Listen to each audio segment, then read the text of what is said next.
podcast. My name is Tim Stoddart. We have a special episode today. We have a guest. We have my new friend, Ben Wilson. Ben is the founder, I guess you could say. He runs one of my new favorite podcasts called How to Take Over the World. I'm thrilled that Ben is taking time to talk with us this afternoon. So Ben, welcome. Great to chat with you. Thanks, Tim. Thanks for having me. Appreciate it. Yeah, I want to jump right off with the show because we're writers at Copyblogger, but we also love podcasts and we love audio and we love finding ideas and things that you're interested in and coming up with ways to build something around that. And as a history nerd myself, sometimes Ethan has to stop me on the podcast because I always have all of these lessons that I pull from because history is like the same exact thing over and over again, right? And so like there's been times I have to be like, okay, Tim, like shut your mouth. This isn't a history podcast. This is a writing podcast. And so I am going to take full advantage of this opportunity and actually chat a little bit about some of the things that really interest me. So with that being said, there's a lot of history podcasts out there. Some of them are pretty dry. Obviously, there's like the history podcast, Hardcore History, one of the most successful podcasts ever. But you were able to create a unique spin on it where you have like this perfect little in between of being factual while also giving like your personal viewpoint on it. And what I'm getting to really is like, how on earth did this podcast come to be? Did you just wake up one day and say, I'm going to start a history podcast, or did it manifest in some kind of way? I wasn't that different from what you said. I woke Yeah. up and was like, all right, history podcast, let's do it. Essentially what happened was I was actually, when I started this podcast, I was not at a good place in my life. I was the classic, like living in your parents' basement, Wow. unemployed, not going anywhere. And I had started reading a biography of Napoleon. I always like to read, and it really motivated me. It gave me this feeling of I didn't know what to call it. I actually can talk about that feeling later. But I thought, I'd actually like to get as much as I can out of reading this because I'm enjoying it so much. I'm feeling so energized, so motivated. So I should create something from this, like a blog post or something. And actually, just fortuitously, I had a trainer at the gym whose dad had done radio. And so we were working out one day and he's like, you have a really good voice. You should consider doing radio. And so I met with his dad and his dad was like, I'm about to retire. Do you want my audio equipment? And I said, I have no reason to, but like, sure. So I'd had that radio equipment for like a couple of years, just kind of sitting on my shelf. And so I was like, I should do something. I should make something out of this book that I'm reading so that I get the most I can out of it. I was like, I have that audio equipment. I could record something. I'll make a podcast out of it. So I threw together a little intro song, used PowerPoint, actually, of all things, to make a little cover image, and voila, a podcast was born. Real quick question. So you have the best intro song out of any podcast ever. I know you've heard that a couple of times, but it gets me so hyped, man. Like every time your show comes on, your intro song just gets me really, really excited to listen to it. Like you really just threw that thing together off the top of your head? GarageBand, baby. No way. Yeah. Oh man, I'm nailed not a it. music guy. That's not what I do. I do have like, I play the piano, classically trained pianist till I was 17 years old. So like I get music a little bit, but yeah, that was just like an invention of necessity where I was like, I need a song. I found a little kit, that little beat on Wow. on GarageBand, and I was like, okay, maybe I could throw some history quotes in there and it would sound epic. So I threw it in and then found that little and so I tried different notes and I found the right register that I thought sounded cool and threw it in, and it all came together.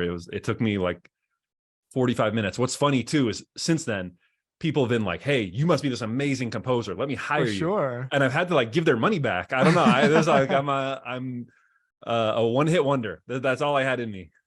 Whatever, one is good enough for sure. And okay, that's really interesting to hear about because obviously I thought you had experience, but it's also interesting to hear from what you're telling me, you didn't personally have any audio experience before. You just jumped into this? Yeah. And then since then, I've gotten some more audio experience. So For sure. I mentioned that I was unemployed. I'd been working for a startup and actually had sold recently. So maybe it's a little disingenuous to say I was unemployed, but I didn't have a job. That is true. And I was living at home in order to save money. But so, I need a new job, and I was like, oh, I wonder if I could kind of um, do more of this podcasting thing. So I applied to a few places. One of them got back to me and said, hey, we listened to your podcast, How to Take Over the World. I'd only done like 3 or 4 episodes, and they're like, we think this is great. Yeah, we would love to have you come produce for us. So then I started producing for that company. It's called The Mission. And then from there I was off, and I was kind of in the Wow. industry. This is such a classic copy blogger type story, because the way that I teach it, I should say the way it happened for me, not necessarily the way I teach it. Like, I don't know anything special than anybody else. I just have my own experience, right? And it was exactly the same. I was in a terrible place in my life, and I just started writing. It was a blogspot blog, but back when that was a thing. And I didn't tell anyone about it. I just wrote. And all of a sudden one day I'm like, holy shit, how are people reading my website? I didn't even know, I didn't tell anybody about it. Like, who are these people? And so I discovered SEO. And through that, I was able to get a little bit of SEO experience, and then build an agency. And now we're here. So I love the idea of do something first and see what happens from it. It's not necessarily that you want to go in without a plan, but the point I'm trying to make is that having a skill is so valuable. And that sounds so like esoteric to say, right? But like, once you build up a particular skill, then in my experience, again, like, things just start happening for you. And it seems like that's what happened to you as well. I'm one of those people. I really believe that positioning is important, Yeah. and finding the right way to frame your media, your podcast, your blog, whatever, is really important. But it's just like you say, that doesn't mean you need to figure it out first. Just because it's important doesn't mean you need to figure it out first. And it's honestly best to just kind of get the motion down first. I tell that with people who want to launch a podcast. They're like, I don't think that I really want to start this podcast for XYZ reason, but I don't feel like I have the idea down. Yeah. And a lot of times the answer is don't do it. But a lot of times, if they are committed to launching a podcast, the best thing to do is just start now, and you can kind of figure out the positioning once you're a few episodes in. So I agree to that, like, kind of just start principle. Yeah, you articulated that actually better than I did. I was struggling to figure out exactly I was trying to say. But the problem I had in my life with my overthinking, and the problem that other people had, is you have this idea of like this perfect podcast that you want to create, right? I have this message, I have this certain idea, like this feeling that I want to share with people. And when you don't nail it, which is impossible, like, you never nail this vision that you have first time, then you go, oh, well, I guess it's just not worth doing. Whereas for me, the way I actually figured out what it was that I wanted to do was by like continuously stumbling forward and stumbling forward. And then one day I was like, oh, wait, I think I'm on to something. And it's like messier, and it's more uncomfortable, and it's kind of anxiety provoking, right? Because you have no idea if it's even good, but it's certainly the best way, at least in my experience, to learn. Totally. Okay. Next question. The Napoleon episode that you did, I love Napoleon as well. He's probably is one of the top 3 coolest people, I think, in the history of the world, just because of how weird he is and what he did. But also just because how weird he was, with like his little obsessiveness. And I loved how you talked about the way he had his desk organized. That was always something I thought was so interesting about. He was just so obsessive with his letters and his writing. And I thought it was interesting too on your seizure episode where you said the same thing. I was like, oh, I wonder if there's like a commonality with that, with people like overly communicating with people. I thought that was interesting. But what I'm trying to make is that Napoleon episode, that was your first episode, really? That was the first one that you did? First one I ever did. That's right. That's really shocking, because it's very good. I'm not saying that to fluff you up. Like, how long did you spend on it? I spent not that long, actually, not as long as I Wow. spent on future episodes. When I say not that long, it was still between research and writing. It was whatever, 40, 50 hours, something like that. And actually I recorded it a few times. So, the first time I recorded it, I actually just did bullet points, and it was too long and it was too unfocused. And so then I tried refining those bullet points, and eventually I learned that I just needed to script it. And that's what I do now. I script every word. I don't necessarily read the script, but it helps me to have a script so that if I go off on tangents, I know what I'm coming back to. I have somewhere to land. So I recorded it a few times, but it was my first one. Yeah. That's interesting too, because there's times when I listen to it where it seems like you have your facts in order. So I think he's got to have this written down. I mean, some people can memorize all those dates and stuff. I'm not one of them. But then there are other times where it feels like you're going off the cusp a little bit. So when you record it, you're almost kind of flowing in between the script and your own ideas. That's right. So I'm reading, and usually it helps a lot when I'm doing more straight narrative, when I'm saying dates and facts, and he was born at this time, and Mm-hmm. getting through information. But then when I get to a moment that I really love, I'll just kind of black out, my eyes roll in the back of my head, and I'm just talking about the Battle of Austerlitz now, and so I'll go off script, and then it kind of ends, and I think, okay, what now? And so then I stop, and I have to kind of read through and find where I am, and then I go back to the script. So there's a lot of editing. Yeah, there's Yeah. a ton of editing that goes on in the back end. Do you do all the editing? I used to, no, not Smart. anymore. It's better that way. I will say, if people just want to get started, Descript, which is a piece of software, has made it Yeah. really easy to do your own editing, even if you're not an audio engineer, have no experience editing audio.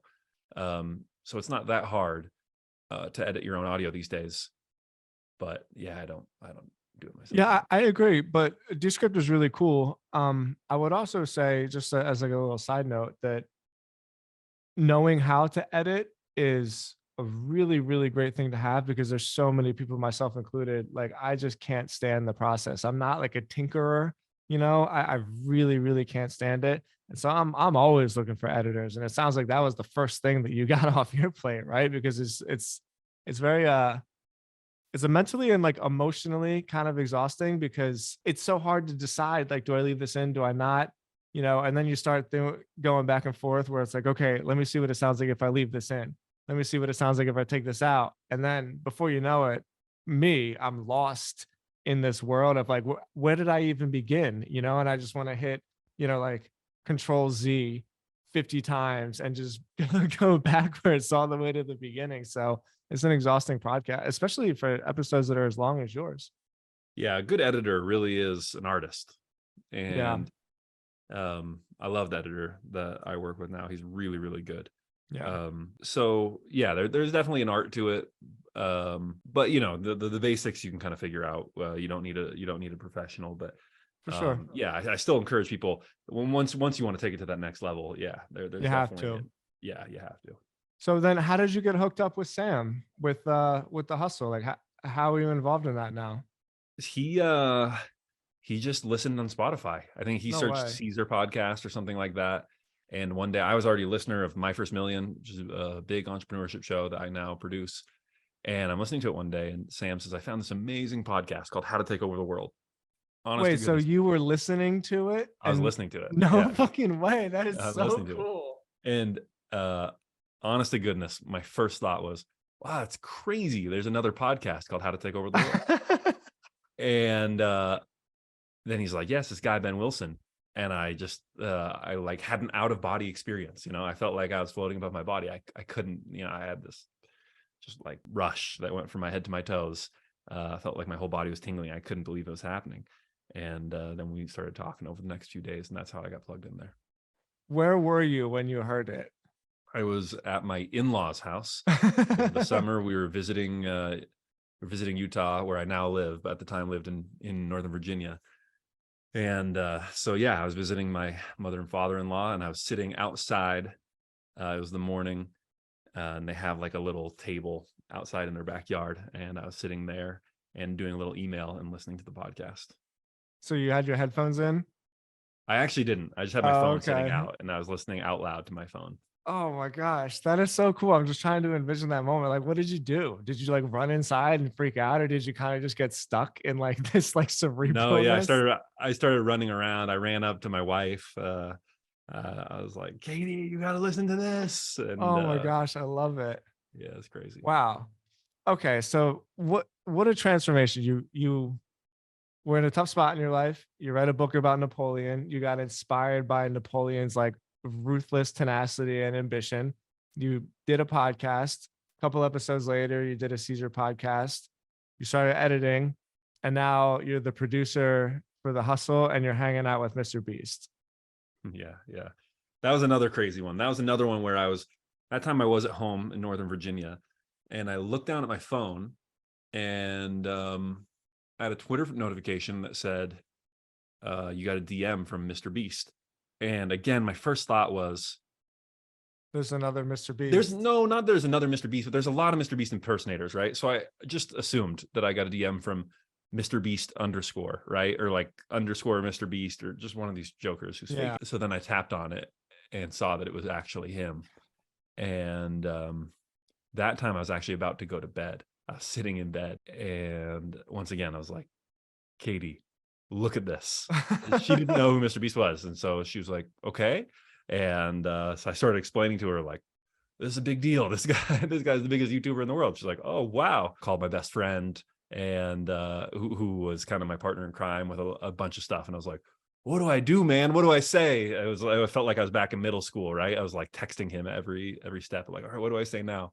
But yeah, that's been cool. So that's so interesting to hear, because I followed you on Twitter, and you're not very active on Twitter, so there wasn't like a whole lot to see, right? But then there was just Mr. Beast. He tweeted, "Go listen to How to Take Over the World," and I think you retweeted it on maybe it was your Twitter, but it might have been your company Twitter. And so I assumed that you already were hooked up with Sam, and you just started the podcast because, I don't know, they're all media guys, and so you just had your own little idea. And through Sam and through the show, when they interviewed Mr. Beast, like you all hung out, and then Mr. Beast got to know you and listened to your show and then gave you a shout out. But what you're telling me is it was completely, there was no solicitation, there was no introduction. Like you got a cold DM from Mr. Beast about your podcast. Yeah, just the opposite. I actually introduced Sam and Sean to Jimmy, to Mr. Beast. No way. Yeah. So it was, once again, just someone listened to it and liked it. What did it say? Just like, hey, I love your show. Yeah, I can actually find the DM right now. I don't remember the exact words. Let's see what he said. I'd love to chat sometime. I don't want anything. I just enjoy speaking with interesting people and would love to learn from you, add value to your life. Just hit me up if you're ever bored. So yeah. He goes on these walks on Sundays and just calls people. And so Really? he'd been listening to my podcast. And so that Sunday he's like, I'm gonna call this Ben guy. So And for people like not on the video right now, like you should see Ben's face. He's kind of just like, yep, that happened. it is not that different from you, listener, whoever you are, getting that DM out of the blue. Like, yeah, I was not that big. it's so interesting. I have this whole line of questions about the episode that you actually did do with Sam about going into the analytics and like what you think works and stuff like that. Ethan sent it to me. I'm not actually a very big podcast listener other than history podcasts, and I really mean that. I get too wrapped into like the business self-development podcast, and then everything in my life like isn't good enough, and I have all these things I need to improve. And so when I go for my walks, I usually listen to history. It kind of chills me out. And so and so Ethan sent me that podcast where you and Sam and I think another producer, I forget his name, he's friends with Ethan. You went through all of the different ideas and things that you think work when it comes to growing a show. And so I have like a bunch of things that I lined out to talk to you, but hearing this story is such a trip. Like, what does it feel like to have gone from this idea to, I mean, you got to be top 5 history podcasts in the world right now. Yeah. Very lucky. I feel very, very lucky. Yeah. I remember because I told you I got into audio production after that, which was great, but I still felt like I was grinding, right? I was making these B2B podcasts, which were fine, but I didn't necessarily get into it to make a B2B podcast that gets 300 listeners for, XYZ Corp. Yep. with 60,000 employees or whatever. That's not why I got into it. And so when Sam shared my episode on air, I almost started crying. I was like, I'm going to make it. I'm going to be Yeah. able to do this thing that I love doing for a living. I could just feel it, right? That was the moment that I knew that I was going to get to do this as an actual career. And that was a beautiful feeling. That's so cool. Congratulations. Thanks. Yeah. Yeah, you're welcome. All right, let me get into a little bit of the specifics then. How often do you publish episodes? They're daunting episodes. There's time in between, but what's your goal there? How long are you trying to do it? I'm trying to get it down to once every 3 weeks. I had a big ambitious goal to do it every week, and I since backed off that. I'm Yeah, just that's trying to do crazy. once every 3-ish weeks. Because you'd have to read so much. I have a lot of reading, a lot of research to do. Yeah, exactly. Okay, so once every 3 weeks, and then I want to talk about one of the things that you said on the episode with Sam, where you said that you have found it's the episodes that you didn't necessarily expect to do well. They're a little bit more interesting and a little bit more outside the beaten path. You know, like when you hear history, you think, I don't know, you think George Washington, right? You think as Americans, you think Abe Lincoln. If you're a world leader, you think of, I don't know, Gandhi, right?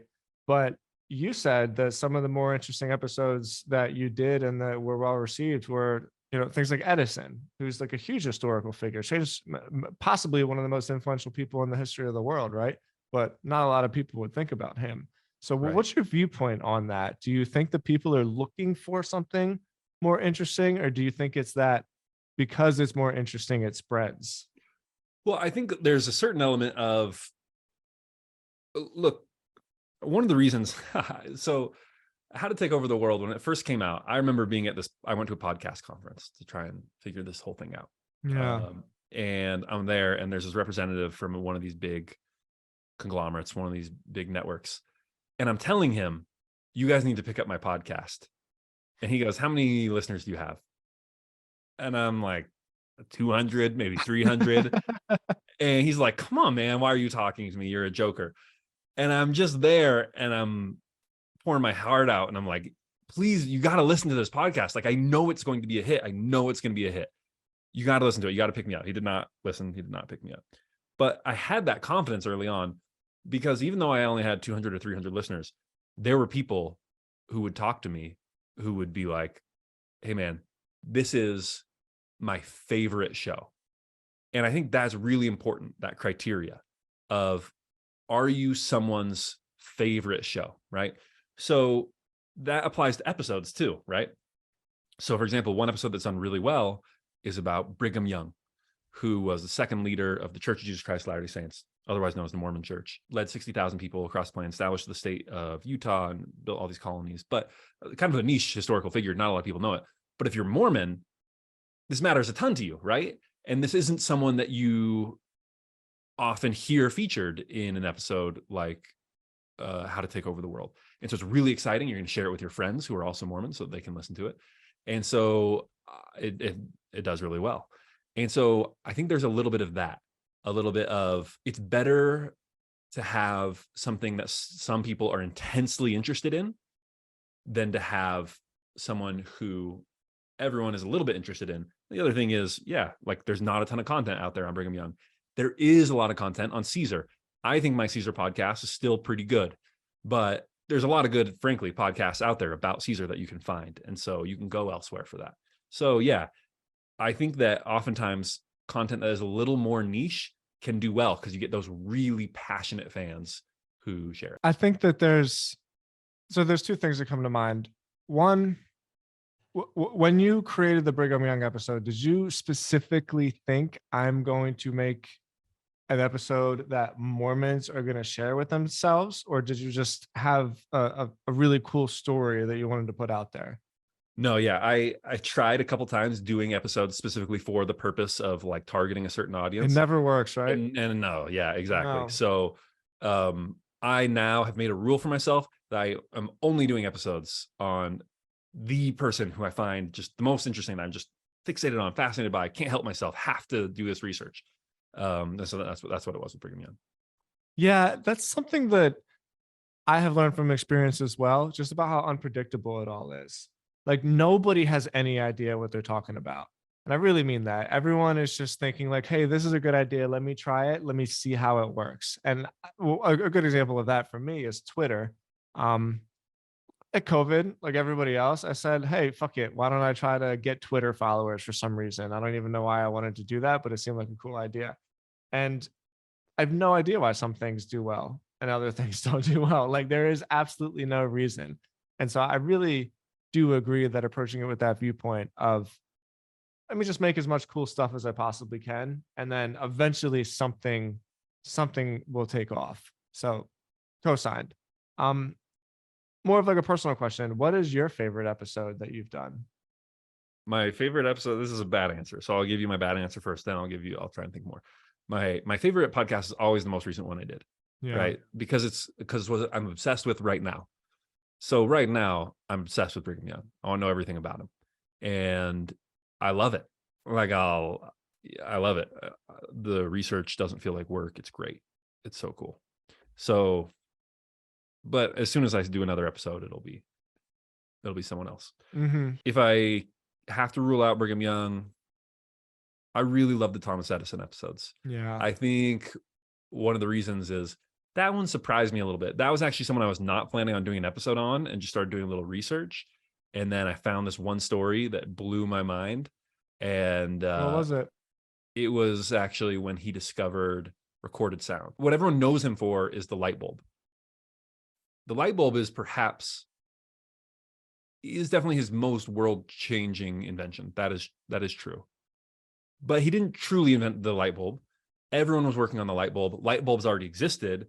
They just weren't commercially viable. So what Hmm. he figured out was how to make the light bulb work in a way that actually got light into people's homes. So I think it is proper to say that he invented the light bulb, but um, it wasn't a technology that came out of nowhere. On the other hand, when he discovered recorded sound, what he was doing was he wasn't even working on the problem, right? He was working on, well, kind of. He was working on a separate problem, which is there a way that we can almost do automatic dictation, right? Have someone speak into a machine, and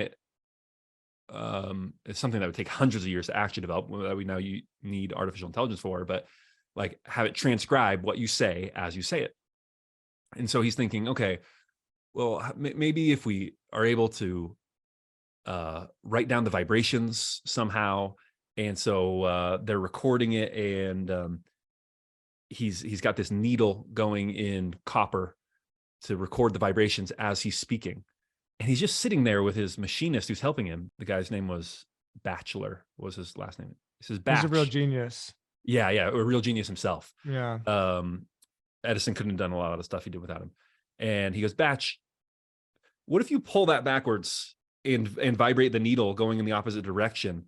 Would it play the sound back? And he's like, I don't know. Let me try it. And he pulls on the copper, and all of a sudden he hears himself say, Mary had a little lamb. Yeah. And it's the first time anyone's heard recorded sound. People start losing their minds, right? This is just like something that dropped out of nowhere, like an atomic bomb, like a revelation from God. And that story was so cool to me that I was like, all right, I gotta learn more about this Edison guy. So that's what got me into that episode. And I ended up, it surprised me so much. I knew so little about his story that I really loved it.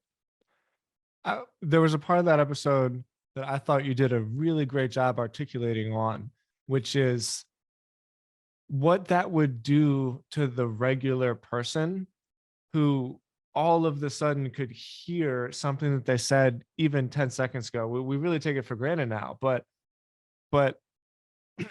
I'll go down a little bit of a rabbit hole here. I remember Elon Musk was talking about all his brain chips and the crazy shit that he talks about, and how even when people die today, there's like a weird ghost of them left over with all of the things that they've said and all the pictures and their like digital representation, right? It was when all the metaverse talk was really going on. I remember thinking about that. Like, yeah, it is a strange thing. I've had friends that died, and their Facebook page is still up, and you look at it, it's like, wow, you're still kind of here in a weird way. And when you said in that episode about how it'd be like talking to a ghost, where for the first time ever, let's say you have a relative that just says hi, and then all of a sudden 5 years from now you can do a weird thing and it's your relative's voice that doesn't even exist anymore, but like, but quite literally, excuse me, this person's voice still exists. And the thought of that and what Edison created with that was a real trip. I remember listening to it, just being like, wow, like how crazy would that have been to have experienced that firsthand? Right. And to be clear, that's not necessarily my original thought. It's what everyone said at the time, which is so Yeah. interesting to me that that's human nature. That the first thought everyone had when they heard recorded sound was not think of what we could do with music, think about what we could do with sending messages via voice. Everyone's first thought, not everyone's first thought, but like one of the overriding first thoughts is we could hear dead people. um, and that just like yearning, that mourning, that like human connection, that wanting to recover what was lost is so interesting to me. I think if you want to experience a little bit what that must have felt like to them, you should go listen to this new project where, have you heard this? They did the Joe Rogan interview with Steve Jobs. Oh, I have, yeah, and it's totally it didn't happen. It's a made up Yeah, conversation. yeah, it's a made up conversation, right? Yeah. They used AI to generate a podcast interview between Steve Jobs and Joe Rogan. It sounds just like Steve Jobs, right? The It's so AI is so weird. good. And it's weird because it's generating like newish insights. It's taking stuff that Steve Jobs said and saying stuff that's very similar to what he would, that stuff very similar to stuff he said and kind of Yeah. like what he would have said. But it sounds like new stuff that Steve Jobs is saying. And that's another one of those you hear it for the first time and you're like, wow, this is spooky. It feels like someone reaching from beyond the grave. And once again, that was kind of our first thought, right? This is one of the first kind of innovations with this new AI technology. And one of the Yeah. first things we're doing is reaching beyond the grave and trying to resurrect someone who's dead. So cool. I'm glad to hear you say the Edison episode. I really enjoyed it. My favorite one is Philip II. Uh, other than Genghis Khan, because everybody loves Genghis Khan, even though it's like a terrible thing to love, but it's just mind blowing that one person could do that in a lifetime, you know? Other than Genghis Khan, Philip II is by far my favorite. He is just so freaking cool. And I love that even though he was like a ruthless warrior, he was always like really classy. And I don't even know how to explain it. He was just that dude that showed up at a party that everybody thought was cool. And he didn't have to really act cool. He just Right. was cool. You know, Yes. I love Philip II. Yeah. One of those people who's so rare to meet in life, who could charm the most educated, refined, aristocratic person you could imagine, Yeah. and then charm the just most base, disgusting, dirty soldier in his army, right? Just had that ability to connect with anyone from any station of life, and then had the brilliance to back it up and the military acumen. I just love he's kind of that like true Renaissance man, right? For sure. And I love that one as well. Yeah. That's really cool. All right. Um, I'll wrap up on one more concept that you talk about, and I'm going to put you on the spot here. I hope it's not too much. I couldn't find what you actually said about it, but in again that podcast with you and Sam, you spoke about how you heard somebody else spoke about these like weird 4 or maybe it was 3 criteria that you need to have a successful podcast. One of them was like, is there people that listen to it? One of them might have been, is it interesting? Another one might have been like, is it do something in a different way? I really, really can't remember, but you spoke about it for a long time. And I'm hoping you remember it well enough Yeah. to replay it back to us. So I use this framework. I get a lot of people that talk to me that want to talk about starting a podcast. Yeah. And so I tell them this framework a lot. And I think it works for almost anything, whether it's a YouTube channel, a podcast, a I do too. blog. And so the framework is this: if you want to have a hit podcast, it needs to be differentiated in 2 areas.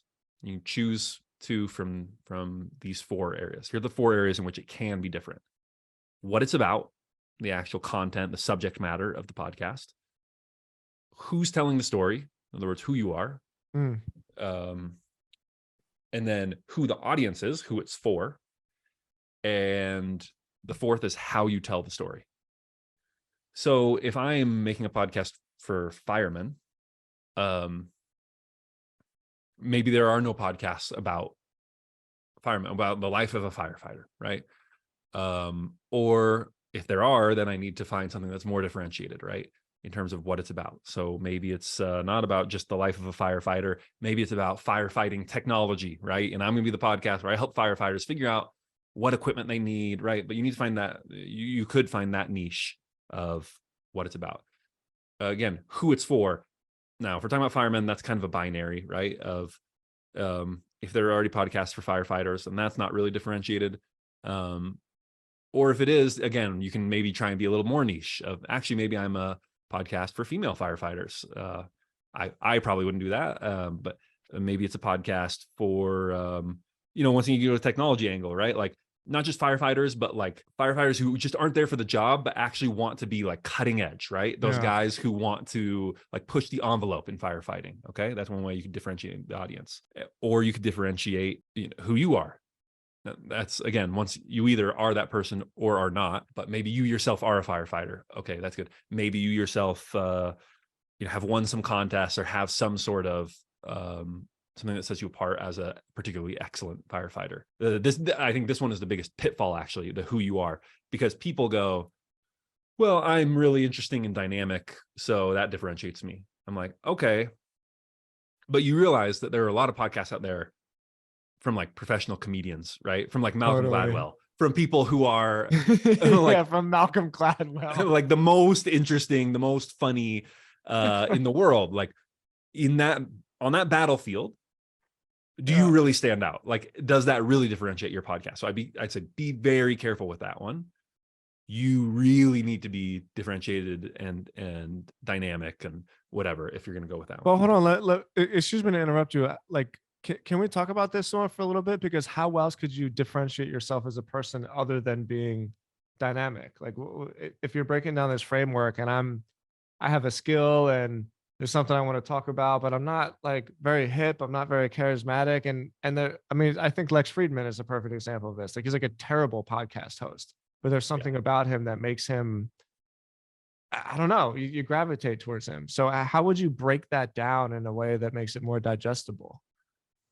Yeah. So one thing I would say is for most people, skip this one, differentiate yourself in other dimensions, right? Yeah, true. But the other thing I would say is number one, is there something about you that is genuinely unique?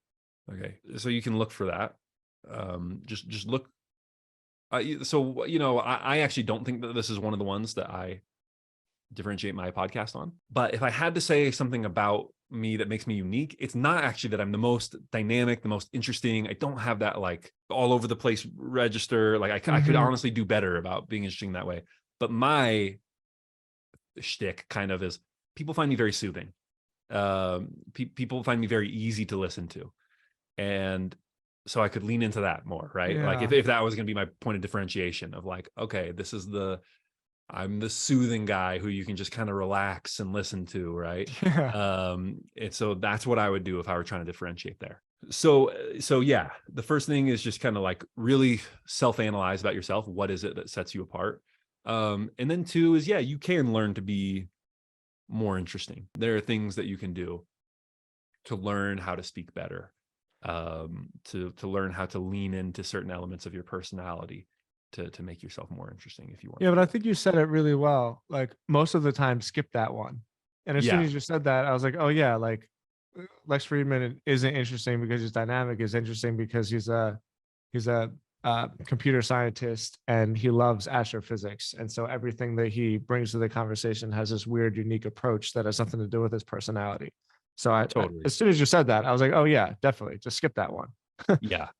Yeah, like it's kind of like you have it or you don't for the most part. Like I said, you can lean into it a little bit if you're almost there. But for the most part, if it doesn't immediately occur to you, like, oh yeah, I'm a jujitsu fighting astrophysicist, therefore, like I'm a Navy SEAL, I'm inherently an interesting person. If that doesn't like jump off the page to you, then just like go. You're gonna need to find something else. Yeah, and so I cut you off. So we did. What is it about? What is it about? Who's it who for? You are, and who then the how audience to tell is, the story. and how to tell the story is the fourth one. Yep, how you tell the story. And so for a lot of people, this is what you're going to have to rely on. I'd say the most easy combination. Easy, it's not that easy, but the most easy combination is what it's about and how you tell the story, because you have complete control over that, right? You can on a certain level, you just tell the story super well, go find a way to tell the story that no one has told that story before. And that's what I did, right?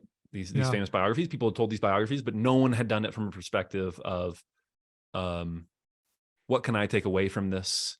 How can I like improve after learning some of these stories?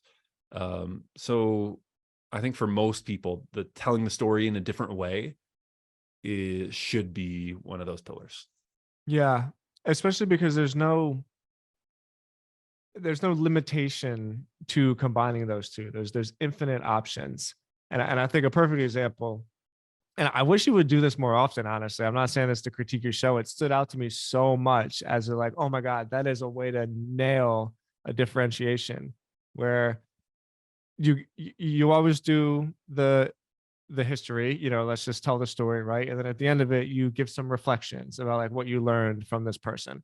And there was one or two episodes, it might have been in the beginning, where you said, so if you want to take over the world, you need to blah blah blah, and then you listed off these personality traits. And as soon as you said that, I remember thinking like, oh man, that is such a good, it's like an arrow right in the bullseye, because you could say it every single time. It's like, so if you want to take over the world, then you need to do all of these things. And I think what I'm getting at is that's like a really perfect example about you're telling a story in a different way. It's a story that's been told plenty of times. I mean, who knows how many books have been written about Napoleon, right? But nobody has ever actually taken it from the context of like, here's how Napoleon took over the world.